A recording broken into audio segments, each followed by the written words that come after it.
we wanted you to get familiar with different ways of printing the string. So in the earlier video, we showed you how you could just print a string like this, how you could use a comma and print multiple things as well. You can also use a plus sign to concatenate a string. There are other ways. This is called a literal string interpolation, or where you're going to create what's called an F strings, where you can basically kind of embed the value of different variable inside. So this is very convenient.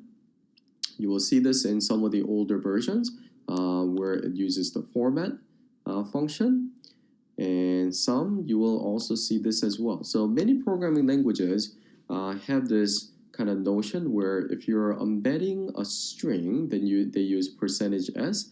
If they're embedding an integer, they use %d. And you can imagine for float, sometimes it's %f. And that is commonly used in Java, C, and other languages. So if you want to do that in Python, you can do that, and some people do that, which is why we put that over here. Now, below over here, string comes with a lot of built-in methods. You can use title to have it come up, do the first letter uppercase. There are other numerous functions that you can use, or methods: upper, lower, count, split, find, and all of this.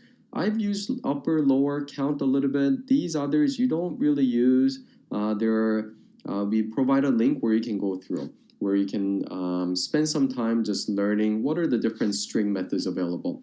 Now, when you go in and read this documentation, which is what we would like you to do, spend no more than 3 minutes, maybe maximum 5 minutes, just browsing through different functions there. What we don't want you to do is when you need to build something for you to look for these functions, because a lot of the times, a lot of these functions can be created by some of the more fundamental building blocks, just by really understanding the building blocks of if and else statements, loops, variables, and some of the basic functions. You could actually recreate hundreds or thousands of these built-in methods.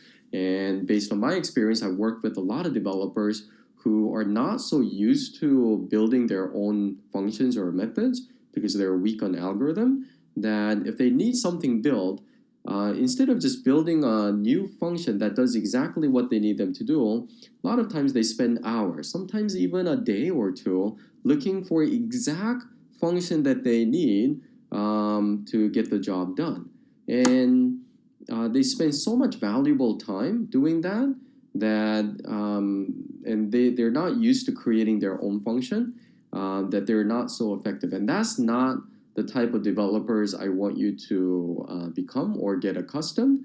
You just really need to challenge yourself and say, okay, I need to get the confidence that I can build any of these methods myself, so let me practice and do that. Now, you don't want to go too far, and when there is something basic, insist on doing something with your own codes when, maybe someone else already built it. But I would rather, in the beginning of your bootcamp, have you err on building things yourself and getting better at algorithms, because that will help you to become a better developer.